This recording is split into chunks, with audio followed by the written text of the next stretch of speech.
Hello and welcome to the Third Space podcast.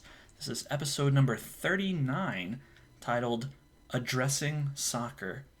Now, don't get mad, please, but in this episode we do Bennett Fixes Sports and I fix soccer. Listen, we need to have this talk. Soccer needs fixing, and you may not like it, but I have some ideas that I think could make the sport better. So that's what Daniel and I talk about in the first half of this episode. Even if you don't agree, I hope at least you'll be able to imagine the glory that is the new sport of Bonanza. So hopefully you'll enjoy that. After we talk about that, Daniel and I discuss dressing up. So it's a little less silly of a topic, but it's still a little bit lighthearted. We talk about whether dressing up is important, whether our trend towards casual dress in business and other events is a good thing or a bad thing, if there's any moral component to dressing up, and of course we talk about our own personal tastes as well. So that's the episode. I hope you enjoy it, and I will let Daniel take it away with his excellent intro. Bennett is a host. Of I the am a host we're both hosts of the Third Space podcast. All right. Okay, we pulled it out at the end. Yeah, it was one of the worst starts, and it got to average. Yes, right. Always be improving. That's our motto here. So if you start out dismally, then at least scrounge your way to average. That's scrounging your way to average. Maybe we should rebrand the Third Space to scrounging your way to average. Would be a great epitaph. Yeah. Epitaph. Here lies Daniel, scrounged his way to average. Pretty honorable. Yeah, I mean, hey, I fought for it. You know, like anyone who's scrounging is really they're going for it. You know, they're living their scrounging life. They're living their life. So yeah. It has negative connotations, but I mean, you know, it's scrappy. It's it's like going for it. Yeah. So, finding a way. Putting your effort in there. Right? That's admirable. I saw, speaking of putting effort in, I saw something interesting the other day that was very unusual. So I was on the way to the grocery store, and we've talked before about people who stand on the street corner with signs, and for advertising and stuff. We talked about how strange it is to make yourself into a sign. Yes. And that I thought it was kind of demeaning. But this time I saw a guy on the street corner with a really large homemade cardboard sign, very large, and he had hand painted on it, LinkedIn scammers, AT&T and DirecTV ripped me off. Don't let it happen to you. Okay, and so he was out there championing a cause that he experienced and wanted to make other people aware. Yeah, and it was like 20 degrees outside. Wow. And he was out there on the street corner, I guess, warning people about the predations of AT&T and DirecTV. Or the LinkedIn scammers. I'm not sure. I don't understand exactly who he's pointing the finger at. But he's mad about something. Mad enough to stand on a street corner with a homemade sign in 20-degree weather for it. I've never seen something like that before. Yeah. Especially, I mean, that's some conviction right there. Yeah. And I don't know whether to, I think I'm kind of all right, man, you go, man, do it. This is a public service announcement, essentially. You're warning people from the dangers of things. So I kind of think I'm all right, I like this guy. I like him better than, the guy who sometimes stands on the opposite street corner advertising the local pizza restaurant.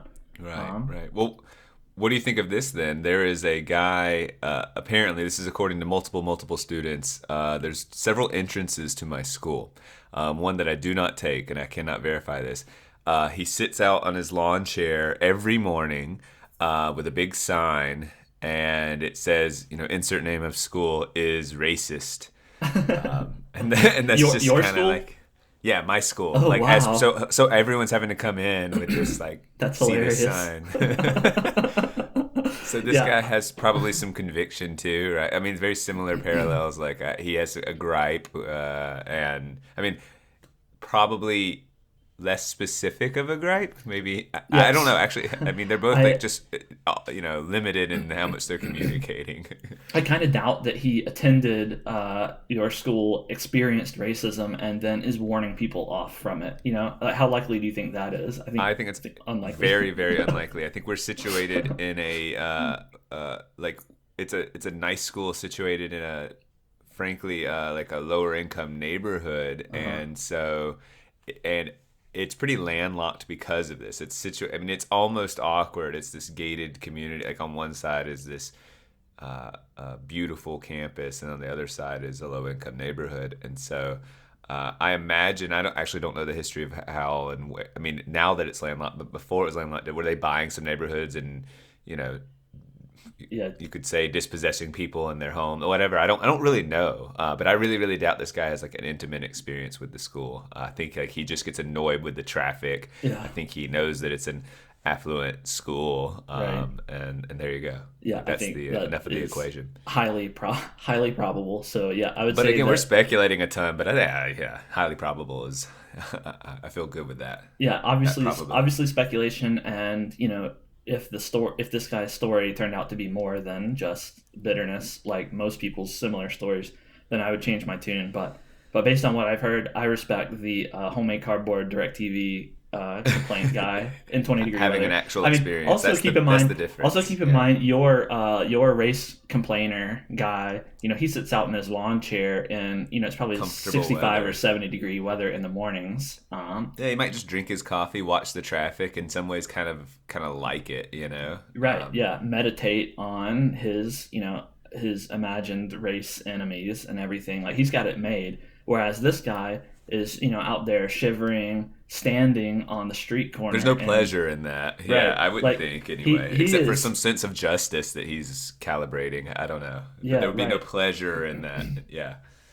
right, yeah. So I'm definitely on my What? guy's side. In fact, I think What? I won't get AT&T or DirecTV now. Good. You should let him know. You should make a sign and toss it to him. You convinced me. Stand on the other opposite street corner and say, like, I listened to this guy and I don't regret it. And you Also, should too. AT&T and DirecTV are racist. What if the sign had said the name of a particular, like maybe the school head or some high positioned person at the school? If it had said their name is Mhm. racist, to me that would suggest that they probably had a personal experience, or maybe not. Actually, maybe not. But it would suggest a little more knowledge than sort of a blanket. This institution Right. is Yeah, it is would racist. also possibly be, slander. Like, I mean, the school might Oh have yeah, the yeah. school. I mean, the school probably already has legal grounds to say, don't do this. If they pursued it. Mike, what would you do as a leader? You're a leader of the school. A few parents have written you emails saying, "Hey, we're driving past this in the morning. It's kind of annoying. Please take care of this." Do you just? I mean, this might Um, be it. I think it's an ignore it yeah, situation. I think yeah. I think it's an ignore situation because honestly, this guy's a nobody. Anyone like this doesn't just apply to this situation, but anyone who puts much stock in protest signs or people who write their opinions on cardboard and hold it up. Like, if you take that super seriously, then maybe you need to reassess your priorities in life. Like, for a successful school who has excellent credentials and excellent, like, Yeah, the yeah. numbers are good. Like, your students are succeeding, and they're going on to do good things. So I don't think there's any reason to give this a second thought. Just ignore. Just ignore. Yeah, I don't see how it goes well to like go after this guy and like shut him down or anything. Like he'll probably hold the sign up for a couple months and then like Honestly, stop, right? what I would expect from education today would be for the school to offer him a job and let him teach a class in, how culpable the school is in, you Czar know, of race relations or yeah, something. something like that. Just Give him that a title. a Like, very normal, race czar title. That would be what I would expect to happen. But I think kind of the middle ground, the comfortable middle ground is, yeah, just ignore it. I could see the local news wanting to do a thing on him and Yeah, yeah, elevate the importance of the message, and then the school would kind of need to get involved because we have a yes, PR issue. right, right. But that's like, so what do you think legally? You could just say this is slander. Wait, what's it? It's slander and one Libel, spoken and libel. And yeah. libel is spoken, slander is written. Is No, that, or is it? libel is written, slander is spoken. But I think I'm not a lawyer, but I think in this case it would be slander because it's not in a newspaper Okay, so it's or an basically going article. out into a public space and speaking is Yes, what the sign constitutes, a speech issue. right, yeah. Um, Interesting. yeah, I actually, this is just a little factoid that I learned recently. In Japan, slander you is more that slander accusations are more common, and it doesn't. In order to be charged with slander, what you say doesn't have to be false. You can say something true, and as long as it's dishonorable, then you can be taken to court for slander. Isn't that interesting? What? So Yeah, basically, this. yeah. Like Wait, if I you can say try to even comprehend something that's true, but you also add some hateful words like this no, MF it or doesn't have to be hateful. Like if you say, director Stanley of the of this college is having an affair with this other woman, and it's true, he really is having an affair with her. yeah, Then he yeah. could sue you for slander and win, and you could have to pay a What fine does for that. slander mean to them? That's a different definition fundamentally. Like I just mean, being just disrupting one's life with yeah, I mean it's essentially like dishonoring someone, but dishonoring I someone. found it bizarre because, well, sometimes people are dishonorable, you know, and like And that's saying saying that, it is okay to do. I right? mean, Yeah. So what about your personal philosophy then? I mean, you're very justice oriented and like harmony and all of this. So like there's also the question of is it your role? So yeah, you learn something maybe like that the public should know about a politician, for instance, and you know it, and you're the only one privy to this. Is it like, do you need to make that your is it your moral obligation? well, I mean that's the And in question, Japan, you could get sued. right? It Yes. sounds like Yeah. what? Well, I mean, I'm seriously confused. Like that sounds like political corruption for that to end up being a law. Uh, yes. Yeah. r- I could see that. Now, also, like like I said, I'm not a lawyer. And I'm also not Japanese. I'm also not a Japanese lawyer. So maybe maybe this is just some extraordinary thing that I heard, with the intent to get attention. But it sounded legit. Like it sounded like the real deal. so So you just made me think, and we don't have to go down this rabbit hole, but I don't. First of all, I don't know what American lawyers really do, and it's complicated. And that's part of the problem is that we have a justice system so complicated that you have to hire someone just to kind mm, of state your case when you should be able, if you're reasonably intelligent and articulate, be able to state your case. yeah, And so that there's a problem there, but at least conceptually, we have I have a feeling that I understand our justice system's the spirit of justice. yeah, And now, when you throw something like that into the mix about in Japan, they libel or slander can occur when it's the truth. Like that's fundamentally a different conceptualization of justice. And then now, when you said a Japanese lawyer, it made me go, "Holy moly!" With all the different laws and different precedents, and like, I might have no idea what it's like. Not that I have any in America, really, but I right, have right. even less in other countries with the different, almost like a moral code that is, Well, baked into the systems. Like, think wow, it can be very complicated. I mean, think about countries that are culturally very different from the United States as well. Like, I mean, Japan is culturally very different, but they got westernized a lot after World War II, and their government ended up taking on a lot of United States principles, essentially. But Yeah. think about countries like China or, countries that aren't Western, Russia, countries that are very different from us in terms of government structure. Like, their court systems might be wildly different. Like, do they Well, have juries? Or yeah, I have no idea. This is a big. I'm very ignorant on this. yeah, me Yeah, too, like me too. well, or like would they just be like, "Yep, you're convicted of rape, and it was this awful, brutal thing, so you're getting 6 months or something like Yeah, that." Do you know what right. I mean? Like, whoa, whoa, like, ugh. So, because I mean, Or I would assume every country would align that it is wrong, but like, you could see. I would like to see some discrepancies in the beliefs or the punishment carried out, because Right. ours might have 20 years to life and theirs might be a year or something. Like, I'd like to see, because you would think murder across the board and attempted murder and things like that would be Mhm. at the highest end. But what if we're just not right? Like, I don't We know. yeah, Or we what might if it not was be. like, hey, hierarchy of life, it was a homeless person, so you get 3 years. Like, come on, it's a Oh homeless yeah, person, right. something really horrible like that. Like, I don't know.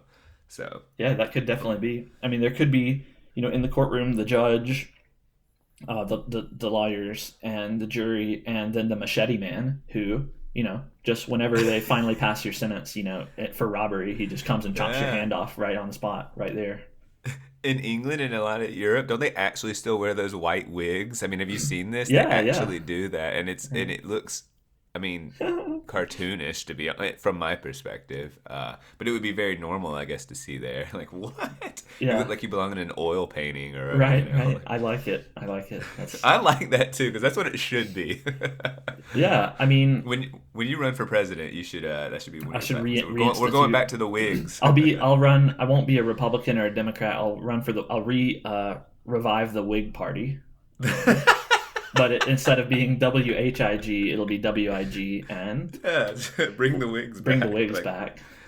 and you could just, I mean, it's all about psychology of the uniform and how we respect the uniform and the different roles we play. So Uh-huh. we gotta fake it till you make it. And That's right. yeah, Yeah. I like Very it. funny. So, I think you haven't fixed a sport in a while. That's true, and they've been going on unchanged all this time. I kind of wanna do I want you to choose the sport and I want you to fix something. Can I just put you on the on the spot Do like it. Yeah, that? I can do it. I can do it. I have one ready that I've thought about. Oh, good, And good. actually, it's the worst sport. So I'm gonna Oh, finally the fix. worst sport? Okay, let me It, think. Well, I'm gonna conceptualize. We'll say it on three. What the worst sport is? okay. Give me a second. Well, okay. One, two, three. Soccer. Golf. Soccer. Okay, Soccer soccer. is worse than soccer's worse than golf. To watch even to you. I haven't fixed golf yet, but it's on my list. It's on my list to fix. Golf. I can You just understand what. insulted most of the world That's by right. I saying know. I soccer. realize that. I realize that. But let me tell you. So, soccer is the worst, and it's hands down the worst sport because, like, it's a less interesting version than sports that I have already fixed or will fix in the future, like hockey, which was the first one we did. Yeah, hockey's an Lacrosse. improvement on soccer, Yeah, basically. lacrosse is an Lacrosse is an improvement on soccer. improvement on, yeah. Basketball is an improvement on soccer, even. Was soccer like the original sport in It some seems ways? it seems like the kind of like the primordial sport, like when the Neanderthals rolled out of their cave and there was a particularly round rock or tumbleweed or something, and they were like, "Oh, I kick," and that became soccer, uh, because like there's nothing else to it. Like it's just people running, and people running is boring. Now I will say because I'm trying to be totally fair here to soccer, obviously, but the one thing that soccer does that's okay is the dribbling, right? So the kicking, and Yeah. the no hands rule that makes traversal marginally more interesting Yeah, than no hands is like, it's one of the few sports that just doesn't use your hands at right. all. So it makes the athletes develop a skill, an unusual skill, manipulating the ball with their feet or with their body or head or whatever, just not using their hands. So that I will give soccer that. It's the most interesting thing that the sport contains, but everything else is abysmal. And so like I've never played soccer other than just like the basics, like at recess and stuff in school. But my sister played soccer to a relatively high level. I've had cousins who played soccer. I have a cousin who's getting a soccer scholarship. all my friends in high school played soccer, so I had to go to soccer games and stuff. So I've had to endure my fair share of soccer torture in You're my a life. pro. I'm Is a what? Yeah. basically I am the peak expert level. Like the players of soccer, they're too biased to have an opinion on soccer. Right, and they have to be in one position and kind of know the position. You get the global Yeah, I perspective. get and people who are legitimate soccer fans, they're too biased, right? Because they're too attached to soccer. Yeah. I have seen soccer but not become a fan. So, I have essentially the most authority in the world to talk about soccer. So I feel like I'm not really stepping outside of my lane here, by fixing the sport and making it something that everyone can enjoy. All right, let's improve it. All right, so one of the main problems with soccer is the field and the point scoring system. So the field is too big for what the game is, and it results in essentially.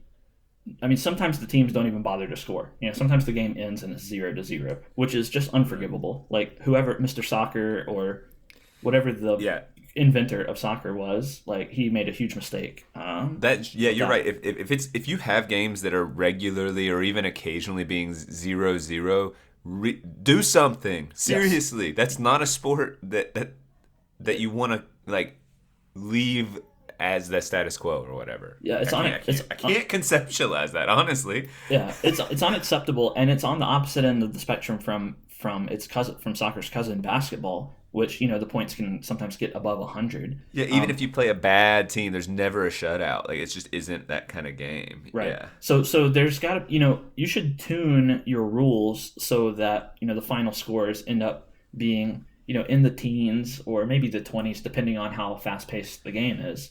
Like in terms of points scored. Like you should tune it so that that happens.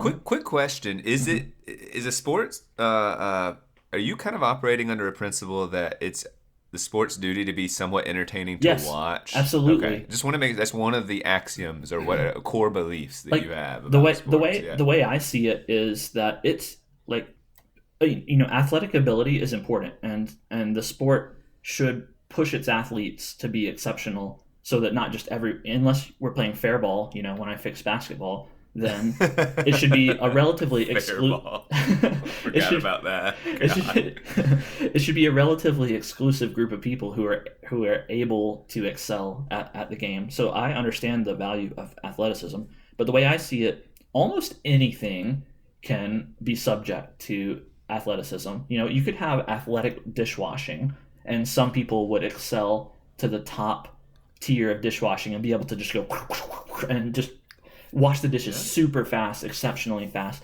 So I I'd watch think a 30-second video on YouTube of that one time. Yeah. yeah. So, but what my point is that, like, in order to build the sport around the athlete and the actions they're taking, I think that's wrong because sports, whether we like it or not, end up succeeding or failing based on their audience and how many people are interested in the sport and therefore end up participating, and how much money the entertainment industry can bring in. And so, like, if any action can be a sport, why not choose actions that are entertaining that can gain a big audience? You see what I mean? Yeah, definitely. And And so it's kind of the yeah, and yeah. and, and Sports so have fans at the professional level a lot, hopefully. yeah, many fans. And soccer just got lucky because it was the Neanderthals, like I say, and they started it, and they didn't have the benefit of all the really interesting things that I would add, and so it gained fans throughout. I mean, they had the benefit of centuries here to One gain of the fans. benefits is honestly access. I know this is a side point, but That's like, true. yeah, you can Yeah. kick around something and you're pouring in the dirt and you just like, Hmm. your friend dies and you cut off their head and you just Right, play and you with the can head or kick it whatever. around. Very Yeah, convenient to do that. yeah. And yeah, right. I don't think we have to expand on that anymore. Enough said, enough right? said about that. So yeah, I guess soccer was ahead in that way. Oh, anyway, all right. So back to fixing it. Another thing that I have a major gripe with about soccer, and also football and basketball and similar sports, is the out of bounds rules. Like when you go out of bounds, it's lame. It's super lame. Athletes can just to get out of a tricky situation, they can just go out of bounds. and then it breaks the flow of the game. You have to stop, and there's always some rule about how to get. Or like an amazing catch in football will be wiped clean simply because of an inch of even though they bested the other athlete and it was amazing, they're just not going to count it because there was an inch. Like there's something about that that's frustrating. Yeah, it's frustrating. It breaks the flow of the game. I mean, maybe some soccer players would probably argue that it's important because it gives people a moment to rest and they can't just be running the whole time. But that's not my problem, as a spectator. Like, you're the athlete. You should be entertaining and, pushing the bounds of athleticism the whole time, and they're not. So I don't like out of bounds rules, so that's another thing I'll try to fix. So the first thing I would do to try to address these problems is I would change the field. So rather than having a flat rectangular field, I would change the hilliness of the field a little bit. So if you can picture in your mind's eye a die and picture the 5 side of the die, with its 5 circles on it.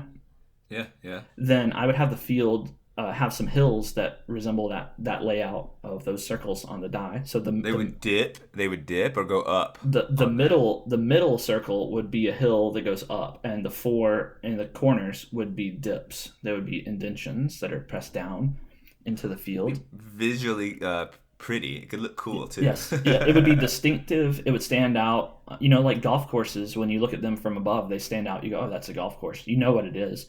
And this would make soccer fields stand out as well. You go, oh, there's the soccer field. And they might even come up with a name for it, like the die. Oh, go out on, for football, it's go out on the grill iron. Then the grill iron. Yeah. For soccer, maybe it's time to meet on the die.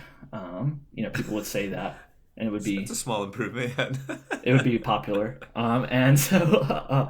and I imagine these hills, they're not extreme in elevation or in their dip, maybe 10 or 15 feet elevation, and they're gently sloped. The idea is that, when you kick the ball, it curves, and so it's just not boring. You have to calculate, how the ball will curve in order to get it where you want it to go. Yeah. And then also, instead of being a rectangular field, it's going to be a circular field. And the bounds, you can't go out of bounds. They're going to be high walls. It's going to be kind of Coliseum-like. So you can kick the ball off the wall? Off the wall, exactly. Like maybe you remember back in maybe it was the early 2000s when there was the XFL, the Extreme Football League. Do you remember that? Yeah. And I think, didn't they have walls? It was like arena football, and they had walls in there. I know there was indoor soccer too. Do you remember that place? And it right, maybe that's like a hockey type tall plastic glass type things. Yes, that's what I'm envisioning, except maybe taller, because you can kick a soccer ball pretty high.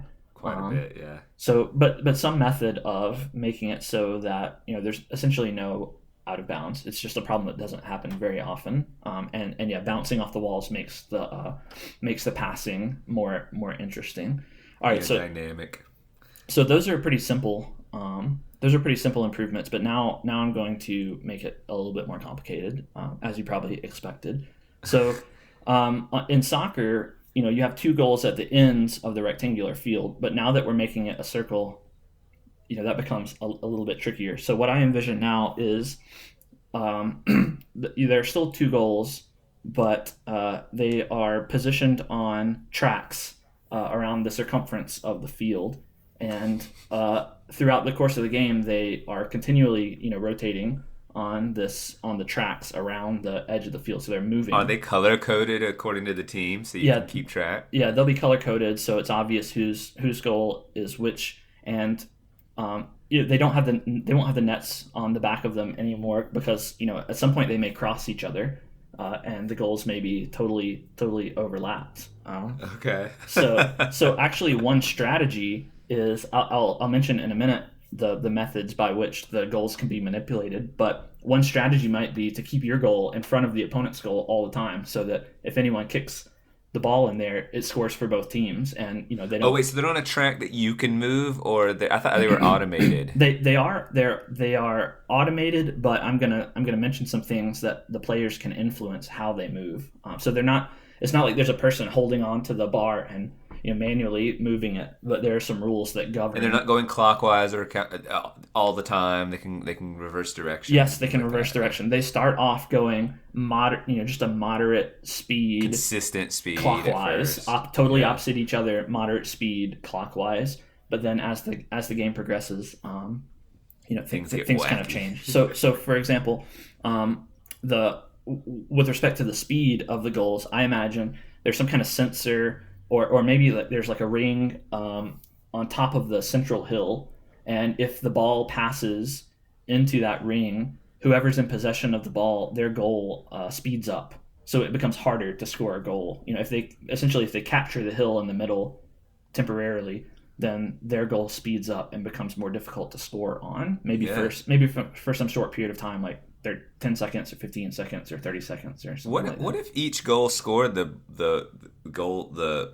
moving goal got more difficult to do that way? Mm-hmm. I don't know. Just could be interesting. Could be. But it could also result in games being interesting at the beginning and lots of points scored, and then it dips off and no one scores at the end. I'm just thinking it would keep it closer in some ways. It would be less runaway games, maybe. That's true. That's a good point. I'm certainly open to, I'm sure after decades of my improved soccer being in practice that they'll optimize some of these things. Is that the thing about all these sports you're improving? You're also willing to change them as you're seeing the games unfold, right? Absolutely. How the gameplay is, and you should. Yes. Yeah, because it's all about making the sport better, instead of just sticking to ball and net games. Ball net games. Like, we just got to make them better.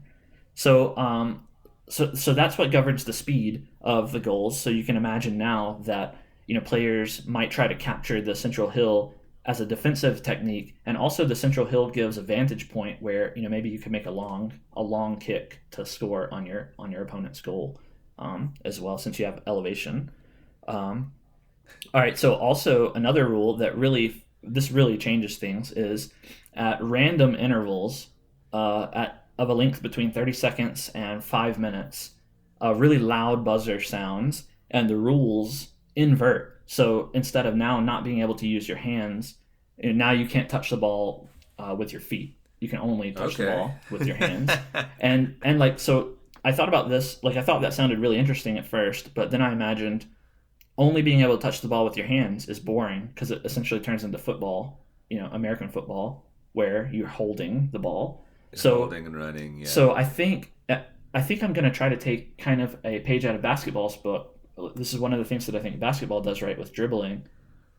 So in soccer now, when the rules flip and you can only use your hands, you can only use one hand. You can't ever hold it in both hands at the same time. So I think you could still do the football kind of tuck under your arm, and that might be kind of lame. But I'm hoping that the way it would work is people would kind of be passing the ball a lot between their hands and that kind of thing. So I'm open to modifications on that rule. Like maybe if they're not moving, they can use two hands to sort of grip the ball and throw it into a throwing position, stuff like that. Yeah, maybe that's okay. So I'm going to take a lot from basketball in that respect, because I actually think that the ball handling rules in basketball keep things dynamic. Is the ball the same as a soccer ball reasonably? I mean, it bounces. It's mm-hmm. It can be. Have you changed the ball in any way? Or are you kind of honoring the legacy of soccer and keeping the soccer ball? I thought about that. In this version, I have opted to keep the soccer ball mostly unchanged. It's recognizable, and you could change things up to make a big floaty ball or a little dense ball, but I think consistency is going to be important. So we're going to keep it mostly the same.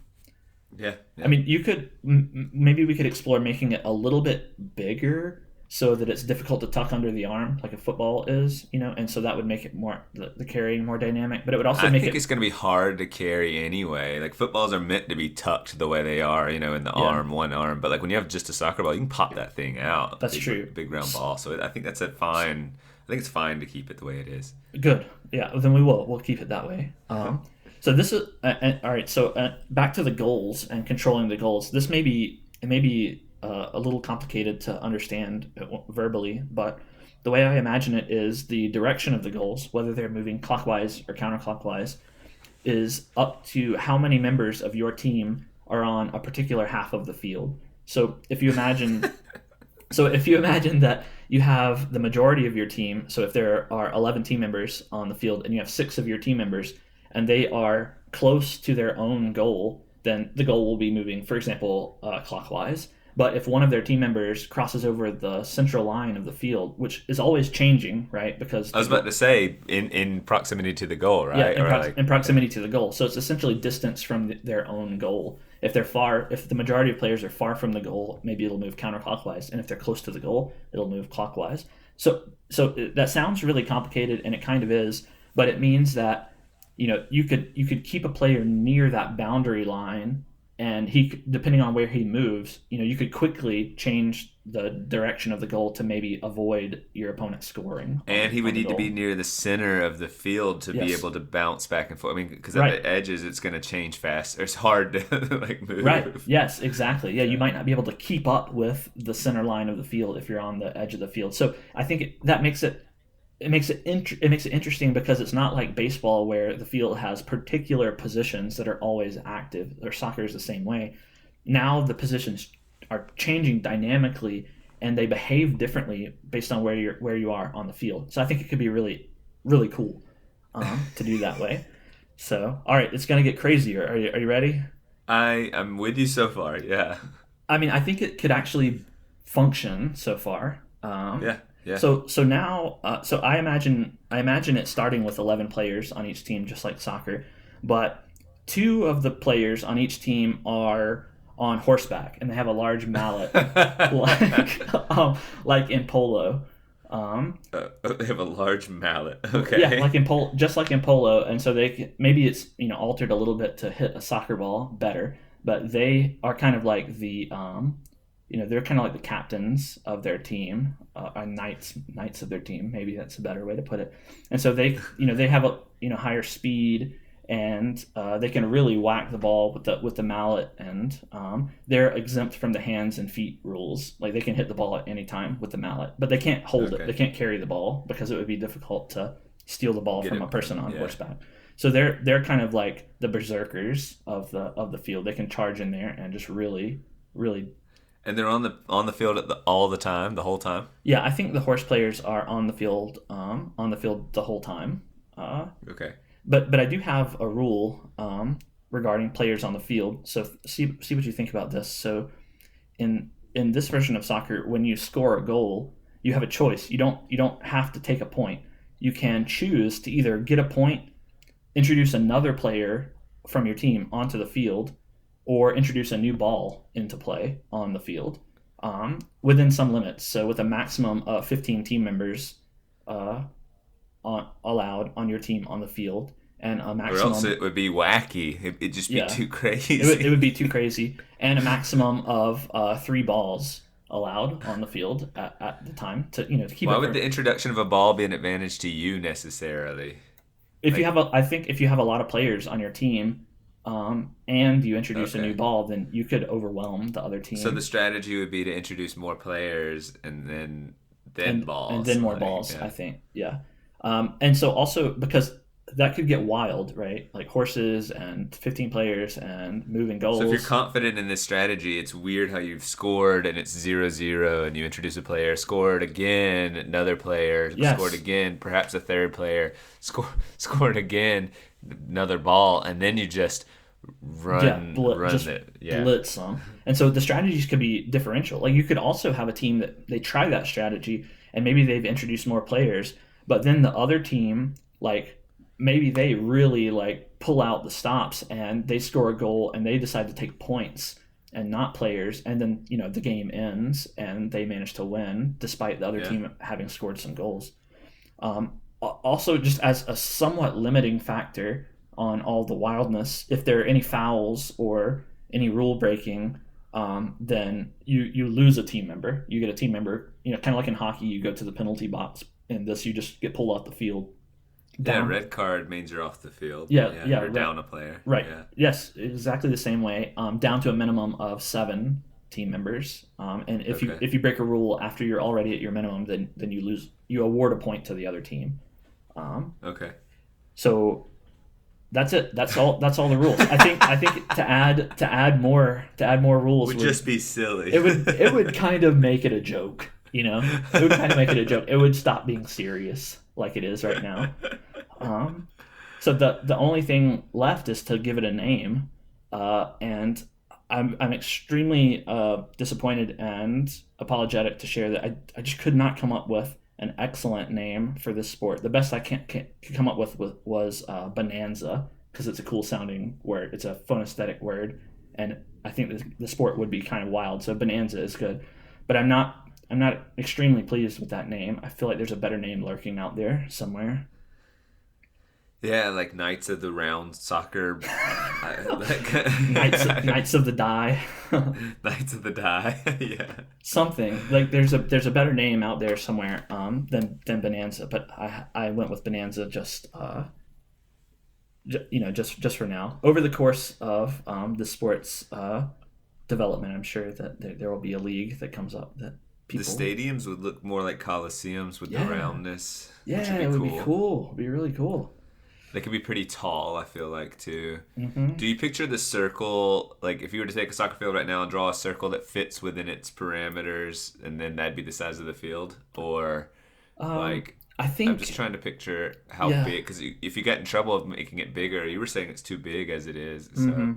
Yeah, I think there's probably a balance. So I think you should be able to, at the extreme end, kick from the top of the central hill and score a goal if you're exceptional. If you're an exceptional athlete, you should potentially be able to make what would be called, like a full field kick from the central hill all the way to the goal. So that distance, whatever that is. And also you have to think too, when you have the horses on the field, you're going to need a little bit of a bigger field to accommodate them. What does kickoff look like to you? Oh yeah, same as like at the top of the field and like. Yeah. Yeah, I think maybe the team members are spread equidistant from each other on the circumference of the field, on their side of the goal, and the ball is on a little stand or something at the top of the central hill, and the buzzer rings and they run for it. Run up it. Yeah. Yeah. I like that. In the event of a tie, what happens? Maybe like a shootout's a pretty exciting thing. Yeah, a shootout is pretty exciting. I'm thinking maybe the ball is on top of the central hill and the horse players are allowed to, kind of joust it in a jousting sort of manner, like charge at it, and whoever, maybe they have. Maybe the goals are stationary at that point. It's the goals are stationary and they can charge it and try to, mallet it in from the top of the central hill or something. That sounds pretty cool. So that's definitely a working idea for the tiebreaker. Well, you solved it for me. Soccer would be more interesting then. Bonanza, are you a fan? I'm a fan of Bonanza. It still just honors, soccer. Yeah, it honors the roots of the sport. There are still goals and balls, so essentially it's outdoors, true to its roots. I think that all of the countries that love soccer would really love Bonanza. Embrace this easily. And they should embrace it. Brazil, I think they like soccer a lot. The European countries, they're into soccer. This would just be better. It would be better for everyone, better for the world. Like, people would get along more. Soccer is notoriously, the fans can be very violent. But I think this would channel their aggression into entertainment more. They would... Whether or not they love their team and hate the other team, they would still be impressed by the all the amazing rules and how dynamic the game is. Well, you should just write a rule book up, send it to FIFA, and see where it goes from there. Yeah, we would have to change FIFA. I guess it would become like BIFA, the Bonanza International, whatever. Yeah. I don't know what the acronym stands Football for. Or something like FIBA or FIFA, whatever it is. One of those is for football, I assume. Somewhat, one of them, yeah. Also, this, the confusion between American football and, football internationally, this clears that up because, now Bonanza. Now it's not football because you only use your feet half the time. More or less. Bonanza, that name. It's so goofy. It is really goofy. I'm a professional Bonanza player. I'm a Bonanza player. What of it? I ride the horse. I'm the die knight. Um, Die night. that's the position. Yeah. So that's soccer. Soccer fixed. Hope everyone likes it. I expect to see maybe the first season of Bonanza happen maybe in the next 2 or 3 years. Sometimes I feel dumber after hearing you fix a sport. like, it doesn't titillate my like brain in a way. It just okay. Oh man, really funny. Well, that's sports for you. Yeah, well, that's sports for you. That's a succinct way of putting what sports give us. We turn the brain off and we just yell Are titillated. and stuff. Are titillated. Yeah. Well, I do have another topic that may be a little bit more titillating. I mean, it's vaguely more Titillate interesting. away. So, so I was watching a Jordan Peterson interview recently, and I don't remember who he was talking to, or even much about the context, but he was talking about how people who come to his lectures, young people, they often dress up really nice. And, he usually dresses up really nice too, like he wears fancy suits and everything. And he was talking about how impressed he was that all of these young people dress up when they come to attend his lectures. And he also expressed disappointment at how, in general, young people seem to just not be dressing up anymore. He expressed kind of some frustration at the emphasis on casual attire that we seem to have in our society. And so he obviously has a particular viewpoint here that people should dress up more. So there's some moral tie here to dressing up. And I'm not sure I'm on board with this totally. I was thinking, like, in contrast, there are people like Mark Zuckerberg, the CEO of Facebook, and he notoriously looks like he just walked out of a Walmart, like he's a Walmart mannequin or something. Like, Right. he just wears t-shirts and jeans, and yet he's one of the richest men in the world, extremely influential and successful.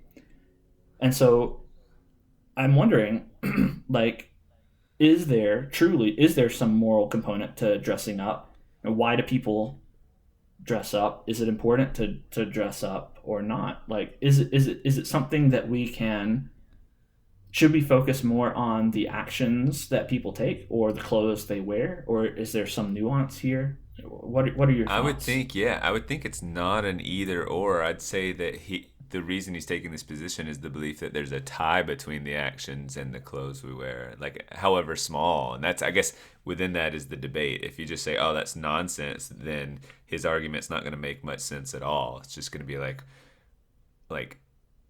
pageantry for pageantry's sake. And so, I mean, when you talk about Mark Zuckerberg and, like, I think Google, like, all this stuff about, like, forever it's been you wear a tie to work, you wear your suit to work, unless you have a blue collar job. Any white collar job was pretty much just you wear your tie. I mean, is that even the origin of blue collar and white collar is about dressing up?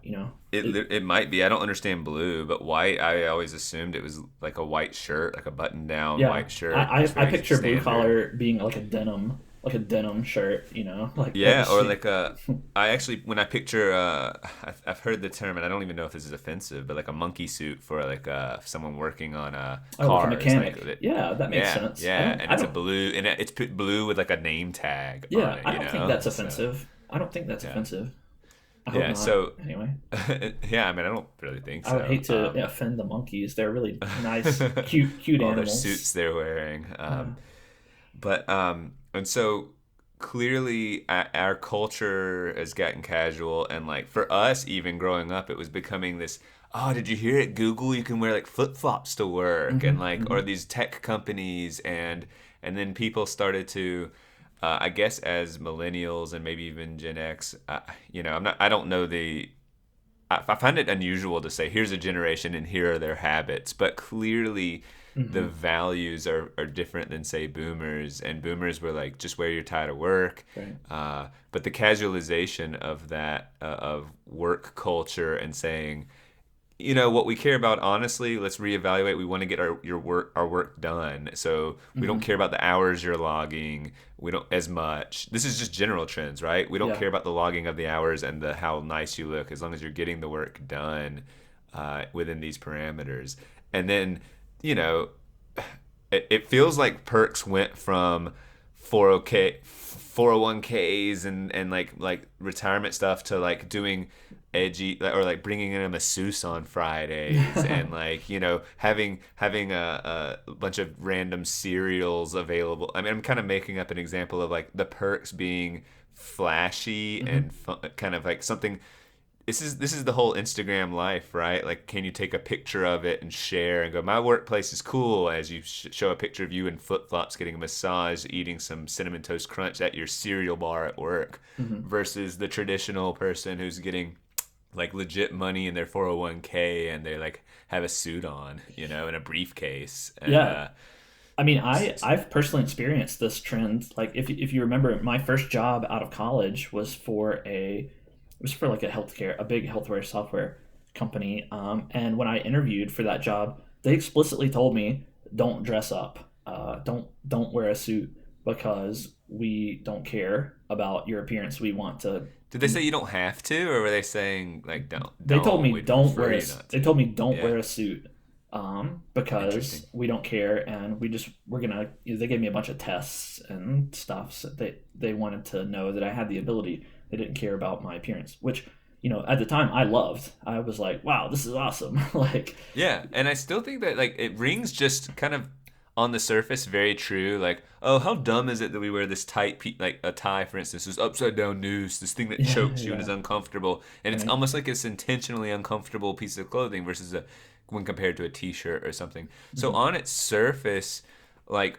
There's not a debate about what's more comfortable. And then if you just take that to the next step, well, we want our workers to be comfortable so they're the most productive. Mhm. Boom, there you go. But I think the psychology of this is I mean, when a superhero puts on their cape, like it isn't really about the flappy cape that's enhancing their powers as much as it's now they're in superhero mode, Is that how right? you think of it when you put your tie on in the morning before work? You Oh, think, I oh, actually I getting into joke, I make this superhero joke. mode. Yeah, I say I'm in my super teacher mode and I'm ready to teach. And I do this like montage where it zooms into my Yeah, right. forearms as I rolled sleeves, Yeah, and right. ties, zing, and but no joke. I think that it's my teacher outfit, so to speak, Hmm. and I feel. Uh, just as we dress up our language in an interview, I'm less likely to curse. There are probably subjects that you're not going to bring up, like politics, whatnot, and whatnot. So you are dressing up your language and dressing up the subject, or you're steering more carefully. I think it makes sense to dress up for an interview, or dress up for something that is of import, right? Like Right, right. it's a sign, a very explicit sign of This is this means special. something to me. It's a little bit of a sacrifice too, Hmm. to do that. So, and it takes time. It also shows I understand the cultural fabric. So if the norm is to dress up for an interview and someone comes in wearing flip-flops, there's a sign that they don't quite read the social fabric well, and that could mean something. Hmm. Uh, so it's a value statement in that regard as well. And so, yeah, I'm ultimately, and I can't ignore that the casualization in our dress and the casualization of our moral code. I'm talking big picture Hmm. here. The That's all like gone hand in hand. I mean, I don't think it's causation, but I think it's coming from the same place of, and do what you want, laissez-faire attitude toward morals. And so, I think I am on Jordan Peterson's side big time. Also, there's a benefit of you get home and you take the tie off. Man, that's neat. That's a neat feeling. The distinguishing, like a hard week of work, I go out for drinks with some colleagues or something and take the tie off and curse more. Like it's the same thing, right? Like linguistically, I'm shifting from like teachers curse more than most people, I think, and that's because you're around the kids. You don't curse Well, that's when even you're around a saying, right? Oh, I curse like a teacher. curse like a teacher. But it's a code switching like tactic to say, oh, we're with each other and I trust you, and so there's something endearing or intimate, or like you're in the inner circle now. So now that the kids are away and you're in the lounge and it's just y'all, and I trust you, so I'm gonna curse. And so I think the downside to the whole clothing thing is obviously inefficiency. Like you have like you have different kinds of clothes you now need to own for the different occasions, and the comfort level of those clothes. Although, and I'm really big into techie clothes now. What I mean by that is like they stretch or they repel water and stains and things like that. And so with that, there's a whole industry out there to make dress clothes as comfortable as, say, your workout shirts, with the athletic fabrics and things like that. So I'm really big on, I like some of my dress shirts are legitimately more comfortable than a t-shirt you'd buy at Target or something. But they're also a hefty price tag, Right. so for the higher end ones. So anyway, I think that this is something I've believed in for a while. My school is also old school that I'm having to wear a tie. It's weird that I am on the hierarchy of like earning power, pretty low, middle low, at least compared to my friends who are wearing like flip flops. So it's just odd culturally. If you were to say 30 years ago, say like put people in a line dressed up to go to work, and you'd have put me on there, the average person would look and go, he probably has the most earning power. And nope, it's the flip flop guy, or Yeah. it's so just interesting. Yeah, I am not a fan of dressing up. I tend Yeah, to. you're unusually not a fan. Like you're hardcore against it. If anyone, out of anyone I know, like I would think of you like being miserable having to dress up. Yes, yeah. So I'm on the opposite side of Jordan Peterson here, but I understand and agree with some of your points. Like, I mean, I definitely think that the casualization in terms of fashion, in terms of dress, does go hand in hand with a casualization, morally speaking, as well. Like the, I mean, the analogies all are very perfect here because the social fabric, it seems like, is kind of fraying, and it's not holding us together as much. And at the same time, the actual fabric that we're wearing is, not as fancy either. Like, so I think those things do go hand in hand. However, where I differ is that I don't. I mean, you said it's not causation, and I don't think it's causation, but I also don't think that casualization necessarily means that people lose touch with their moral compass either. Our society loses touch with its moral direction either. Like I think that it's certainly possible that society maintains its moral guidance and is going in a good direction, but also we adopt more casual dress. So the way I see it, the ideal situation would be reverse our moral degradation, but maintain the casualization trend. Because I truly think that the I guess maybe the harmony or the authenticity point is the most important, right? Like if you're judging someone based on the clothes they're wearing, that's totally tangential to to their merit, to what you should be judging them for. Now, like Yeah. you bring up, there may be some correlations, like if a person comes to an interview and they're dressed really sloppily, then maybe you can assume that they're not in touch with, yeah, the way people should behave and interact, or maybe they don't have good personal grooming habits, and so they're lazy in some fashion. Now, Or those they are don't have reverence for institutions, like screw it. I know I'm supposed to, but I'm not going to. And that attitude, yeah, So, great. so maybe there could be some correlation there with things you might want to avoid. So I understand the utility in some judgment based on appearance. I mean, things can get really tricky, right? Because if you're judging based on appearance, who is to say you're restricting your judgment to just their clothes and not extending to their race, for example, or whether it's a man or a woman? And people could argue about whether making those sorts of judgments is that effective, or is that discriminatory? You could apply some of the same discussions to judging people based on their appearance, with the No, with you're the right. understandable caveat that appearance is voluntary. You can choose how you dress. You can't choose your skin color. So I understand Well, those distinctions.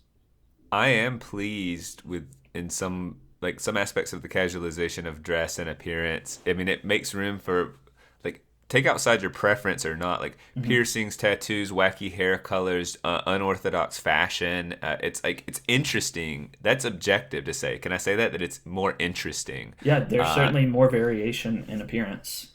and so with more variation and more means for self-expression in that is and that's more and more accepting, right? Like it's easier to get tattoos in a traditional work environment. Like they're not, my school as of like 6 years ago, you had to cover up any visible tattoos, and that's changed. Hmm. Stuff like that. That is also a testament to more of a, I guess I would call that casualization, or at least I don't know if you call it progressive. I don't know what you would call that, but so in some ways I celebrate like because ultimately piercings, tattoo, like are these identity components? I don't really think so, even though they are some form of self-expression. So it gets complicated. Hmm. But I think a community, a culture is built upon signals you can give one another, right? Like, hey, I'm gonna shake your hand. I mean, what handshakes originally came from like, hey, I don't have a weapon in my hand. You're a tribe. I don't know you. You don't know me. We walk up. We shake hands. It's a way of Hmm. saying I have no guns or weapons. I mean you no harm. So Right. handshakes become this tradition of saying I mean you no harm. And so all these cultural signals we can give to one another, that's useful. And so I think with dress being, I think that formal dress is a very useful signal of hey, I'm engaging in important work. Because frankly, it's not that the fabrics cost more. Well, they actually charge more, but I'm sure like I've thought about this. Why is it like a button down shirt versus a long sleeve t shirt? Like it's about the same amount of fabric. I mean, the collar, but give me a break, right? It's Hmm. reasonably the same amount of fabric, and yet you'll charge a significant more for the button down because it's dress clothing. Yeah. Interesting to me. But that aside, like the access to dress clothes is not. It's not unattainable for most. So like yeah, so you're just basically able to signal to people I'm doing work that's important to me. And that cycle, and it's also for you as well. I think like putting it on. That's the real question here is, will it just putting on that suit change my behavior a little bit? And I think the answer is yes, more than we are willing to admit. So Uh, yeah, I'm not totally opposed to this line of thinking either. Like I do think that dressing up is a signal that you're sending. My concern is that the signal may not be true all the time. You can imagine a businessman or a teacher who dresses up, and maybe when they start their career, it feels like they're this putting on their superhero, super teacher tie thing yeah, and all that. But then after 10 years, when they become jaded in their position. Now the dressing up is just rote, right? It's just totally yeah. I normal. mean, It it's doesn't feel diminishing like returns it, for the it, individual. it Yeah, doesn't feel like anything special, and in fact they could start to resent the uniform, the having to dress up. And now truly dressing up is not a distinguishing factor. It gives the facade. It's a facade of professionalism, but it's not genuine. And I think it may sound like I'm taking a rare instance, but I actually think that perhaps this is what started the trend towards casualization, because people, in their professional, stodgy workplaces forced to dress up, got so sick of it that the younger entrepreneurial people started companies and they said, we're different. We're not stodgy. You don't have to dress up with us. And it gave people, it prolonged people's enthusiasm. It was one less thing for people to feel constrained by in their job. that's a that's a good point. It also made me think of like casual Fridays and things that were kind of exciting and made Fridays unique because you dressed up every other day. And now, like, what do you offer? I guess maybe you bring in the masseuse or something on Right. Fridays. I Yeah. mean, um,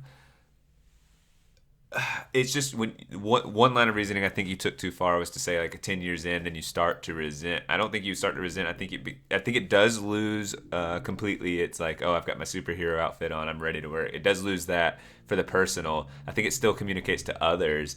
It just becomes so mundane and nothing to you just start putting on your go to work outfit.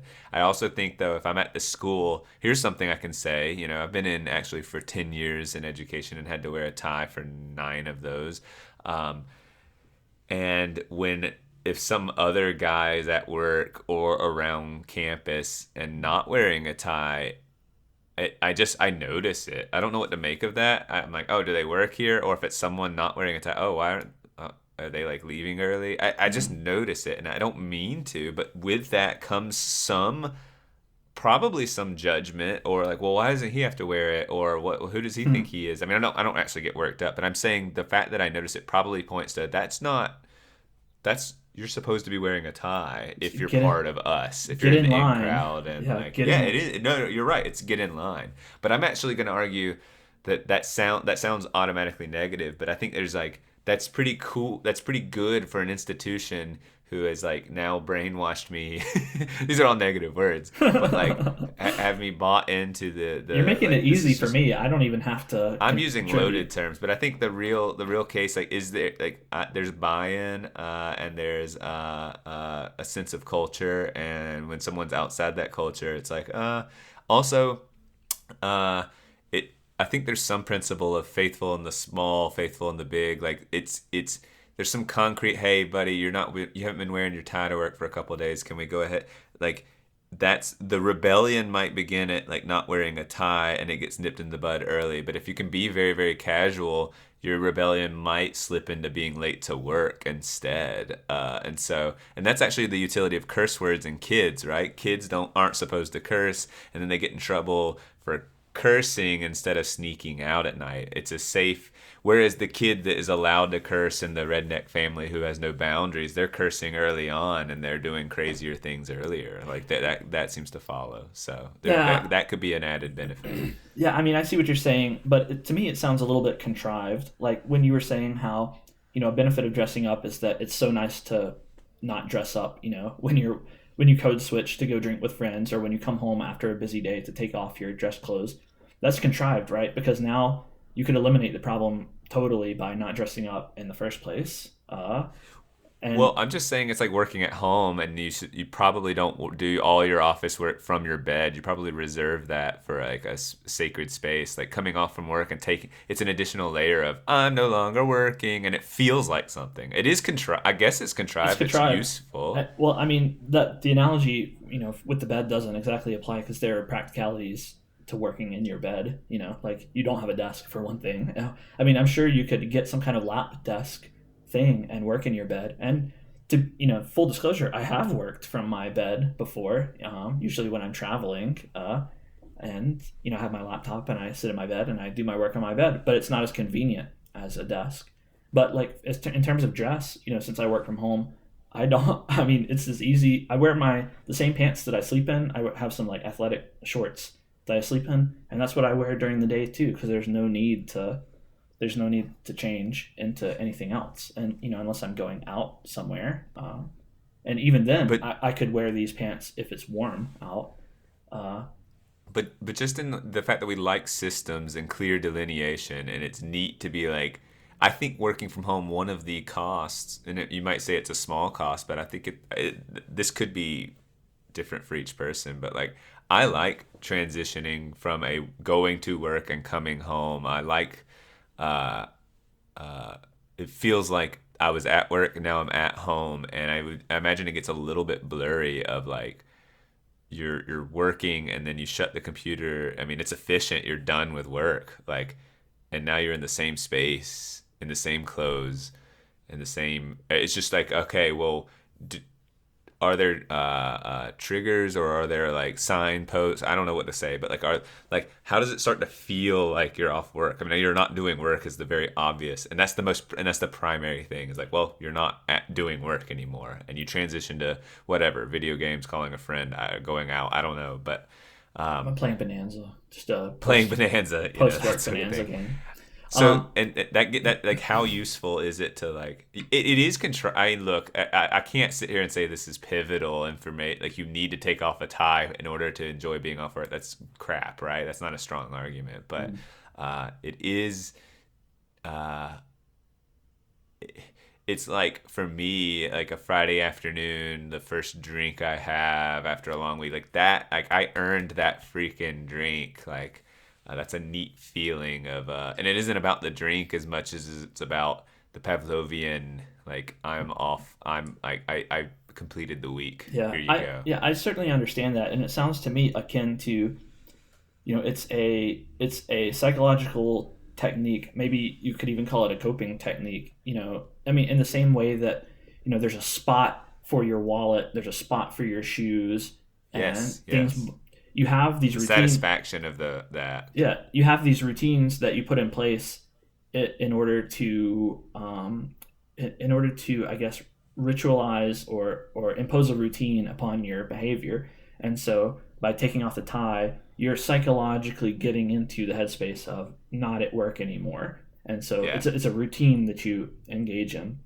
So I can definitely understand that, but I'll tell you from my experience working from home, like it was actually a concern of mine when I started working from home that the lines between home and work would be blurred. And in most of my career, I've kept a very sharp distinction between work and home. And now with them in the same physical space, you would think that might be a little bit more blurry, and that perhaps my work would sort of seep into my home life, or vice versa. But actually, I think the distinction, the taking off the tie moment, like that's something that we create for ourselves. Like we construct that, and we institute that signal, psychologically in our brain. So I actually think shutting the computer can be just as effective of a signpost as taking off the tie. And it has pretty much been that way for me. I don't even close my computer, actually. I just, when my clock hits 5 p.m., and I've got all my work done, essentially it's like, okay, I'm done with work, and I leave my desk and Is work, that a and work moment is for done. you? Can you even visually, like, in some way see that 5 p.m. and you're like, that's a nice thing to see from 4:59 to 5. I'm just curious, what is your tie taking off moment, you know? Yeah, I mean, my work, my situation is a little bit different because I'm in a different time zone than some of my coworkers. So there is a little bit of blurriness, but essentially, when I see it hit 5 p.m., I know that I'm not going to be on the hook for anything after this point. It's kind of like bonus work. If I do something after 5 p.m., then it is something that I'm doing to get ahead of things, and I can offset that later in the week. So when 5 p.m. hits, it is a relief because I go, now no one can expect me to do anything. In fact, if I do anything now, I'm exceeding expectations. You understand kind of what I'm saying? Yeah, yeah. Yeah. No, I like that. So yeah, it is a relief to see that there. But yeah, back to the topic of dressing up. Like, I mean, we've hit all the main points, but like to me, I think the authenticity thing is very important. And then like, if you can get to that point, or even if you can get to the point where you can say after a long period in your career, it's just a nothing. You just put on the clothes because that's what you do. Like at that point, I think the inherent negatives of dressing up, that they're more expensive, that they're usually less comfortable, those sorts of things, then tip the scale to where, okay, maybe we shouldn't maintain this sort of thing. Like that's my main complaints with dressing up are, the expense of getting the clothes, the fact that you dress up rarely oftentimes means that the clothes that you have, maybe they're old and they don't fit well. A lot of my distaste for dressing up is maybe it's some mild insecurity that these clothes are unusual, so yeah, I don't know how I look in them. It's The fact that I have casual clothes and I wear them all the time, and people see me in them all the time, and they never I look at think me and say, wow, look at the way he's dressing. That means that my casual clothes are comfortable and normal. But when I wear fancy clothes, I don't know what the response might be. And so there's some question of, am I doing this right? Like, is this going to look okay? Do you understand what I'm That's saying? yeah, I do, because I don't ever wear polos. I have one polo and it like sits in the closet, and I put it on last night actually, Hmm. and it just because my self image doesn't that like a polo doesn't fit in that. It looked just like this doesn't look right, and Danielle affirmed it was fine. Like she's like, it looks good actually. I really like it. You should wear more of these. But I'm looking at it and going, this legitimately looks weird, and like it's Hmm. just self-image things. I think I believe her because I'm being honest. Like there was nothing weird inherently about it, but except for the just like I don't wear this strange like self-image of I don't wear polos, so polos look goofy on me. Even though I don't think polos look goofy on other people, they just look normal. So I do Yeah. understand that. Yeah. I also think, I have that same response with like sunglasses, for example. Like, I think sunglasses look really goofy on me, so I never and they wear probably sunglasses. don't, right? They just probably don't. They're just freaking sunglasses. It's just you don't identify as a I'm not sunglass a wearer. sunglasses guy. Yeah, I don't identify that way. And maybe the a solution that would like or where you and Jordan Peterson could agree wholly is like maybe it shouldn't be like for the workplace, but maybe people get dressed up all the time, like more often to go out casually. But when I say casual, weird, I Yeah. shouldn't say casually, to go out socially to important things. Oh, it's a dinner date with my wife of 15 years, but this is important to me. It's a dinner date. I value our relationship. I'm getting dressed up. Or I'm going to see Jordan Peterson and I value like his words and like what the business we're engaged in here. And Mhm. so we're just more often putting on getting dressed up for going out might be an interesting way to do it. Hmm. Well, yeah, we're gonna be getting dressed up soon for a friend's wedding. That's kind of Yeah. what made me start thinking about this, because like, I haven't dressed up. I probably haven't dressed up in like legitimately years. Like, I probably haven't worn. I mean, I've had to go to like some work meetings where I had to wear, like a polo and some khakis or something, but Yeah. that's pretty tame for Polo, dressing that would up. be business casual, Yeah, business casual, right? And so having to actually, and even this wedding is not a super fancy. This wedding we're going to is not it's like not a black tie or anything. no, it's not Yeah. super fancy. Thank goodness. Thank goodness it's not. 'Cause I would have to object. Um, but yeah. So I've been dressing up has kind of been on my mind a little bit. I've been thinking about it, so I thought it would be an interesting thing to talk about. One last point before we wrap up. There's a distinction in dressing up. We'll see what you think about this, but men and women, dressing up is different. Like, I wonder if you have any thoughts on, in the workplace, the dress Oh expectations yeah. for women versus men. To me, it seems like men have the worst end of this bargain, right? Like, men, there's an expected dress for dressing up for men, which is a suit and tie, and Yes. that's what you're expected to wear. Whereas for women, the number of different kinds of shoes, and they could wear a pantsuit or a dress of any number of kinds, a skirt, all kinds of different It, outfits it that women could can wear. theoretically like yeah, there's no clarity with women, so that's actually where it can be frustrating. But for women, I imagine you're like, well, what do you mean? And Uh-huh. it's easy for us to say that. I agree that like okay, well, we just have clear parameters and they seem to be more uncomfortable. So that sucks. But the clarity makes it just easy. Mm. Women have to go, well, what does this mean and how nice is it? And that's why it's like, oh, well, what do I wear? And all the things that come along with that socially, all the silliness even. It's just Yeah. like, oh my God.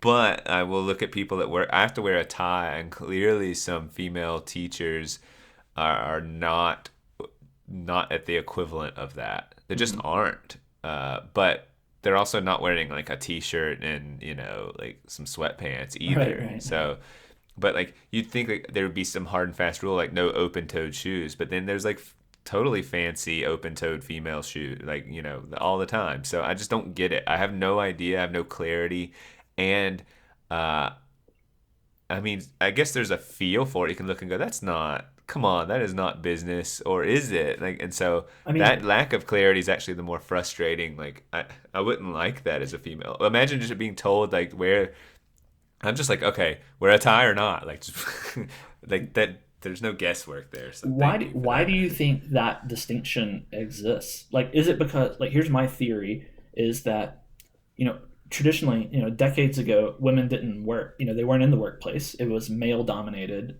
workplaces.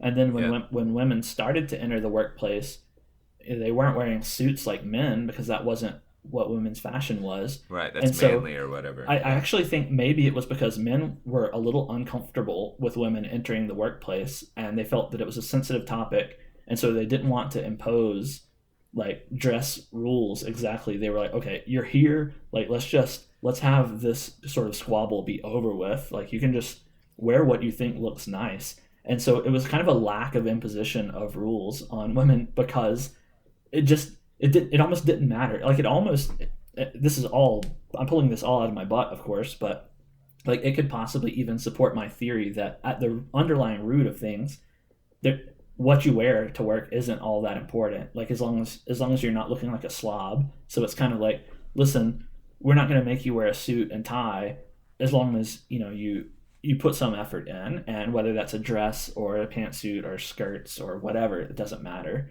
Do you think It that's is weird though. even possible? Well, yeah, I it might not have been the men's attitude of let's not impose and start another squabble. It might have been a lack of conversation. Okay, women are coming in and when they came in the workplace, they didn't immediately come to the high positions. They came as like secretaries and things like that, and so it's like it might have even been, hey, just it could have been still this sort of like, hey, look cute, look sexy, and so they wear like dresses and like they Yeah, did their yeah. hair and makeup, and then it was like, well, we need to challenge that. It's not your job isn't to look cute and sexy; it's to look professional. And then men really just didn't have much input. Like, what do we know about like professional women dress? Like, we're pretty clueless, I Yeah, would there's say. not Like, even there's not even such a thing as a they professional woman. Like, what does that even mean? like yeah, if that was not previously conceptualized, like yeah. uh, Um, or are you just saying now there isn't? yeah, no, That's I'm just making a general claim, a right? general sexist joke. Observation. Yeah, an Okay, got observation. it. No. I'm just But if kidding. that had not been conceptualized, it's like, okay, well, and you like yeah, it's just kind of lack of parameters. I think you're probably right. It's just maybe not the speculation of men trying to impose. It was Yeah, just yeah, like I yeah. don't know what. Yeah, I just no one knows. It's like new. It's new enough that it still doesn't have. It would have been weird if you said, okay, well, if you're coming to work, just wear a suit as well, and especially like, I mean, well, honestly, that's what should have happened, right? I mean, Like, yeah, that's yeah. what should have If you're happened. gonna come work, It should have been professional. If this is what professional dress is, and women are now in the workplace, then women now wear suits just like men. yeah. But instead, like it has, like it's just or here's an But a suit alternative. was so tied to Maybe when women masculinity, came I into the guess. workplace and it became, yeah, but maybe when women came into the workplace and we started to have a variety of business dress that was acceptable for women, maybe men should have taken that cue and brought back some other traditional men dress stuff like capes and cloaks and canes and top hats, ascots and other things that were fancy in the past for men. And now we Monocles.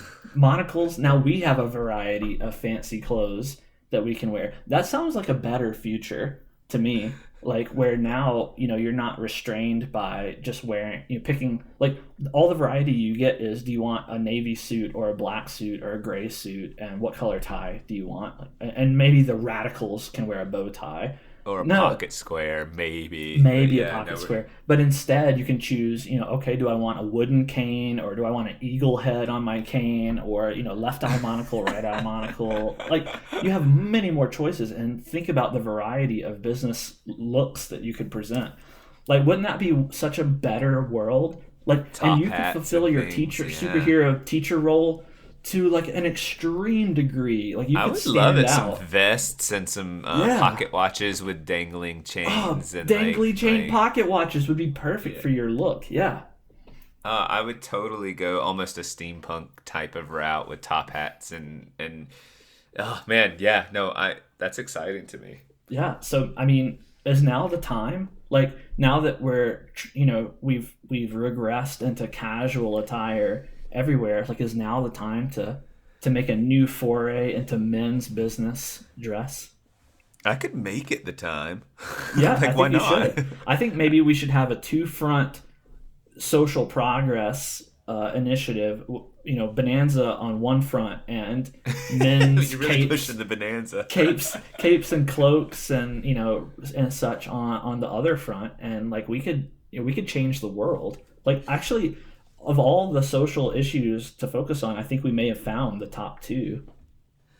I I saw something I thought was fairly charming. This couple Danielle showed me on TikTok. They dressed. TikTok really makes you. They dress like they're from the 40s or 30s, and they're not going out. They're not. It looks like they're ready for a street performance or something, right? Like, it looks like it's going to be a show, and then it's just not. It's just how they dress. Yeah. And I was like, that's kind of neat. And they probably have to custom order clothes, and it's probably an expensive investment / hobby. But like, I really. Sorry, like, I'm going to try not to be cynical about that, but I'm going to fail, because honestly, that sounds like two people desperate for attention, trying to be quirky, and then taking pictures of it and posting it on TikTok to get affirmation of their really lame peers. I mean, there's probably some truth to that.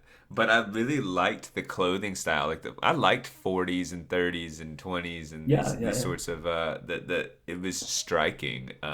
Yeah, they were not an attractive couple, and it was clear to me that they had to, but that they valued that. They wanted. This was their thing. So. This was their thing. This was their thing. It became their thing. That part of it, like that part, I understand. It's hard not to be your thing when you're taking a bold, radical that's true stance, though. It's just gonna be your thing. So. I mean, I agree with you about fashion of decades past. Like, it is striking, and there were some.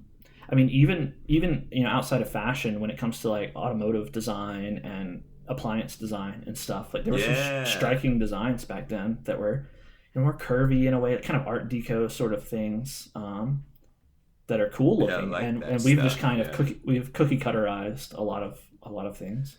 Cookie cutterized. Yep, it's a word I made just now. All right, that's it. That is all. That's all. That is the end. Goodbye. Goodbye. It's over. Goodbye.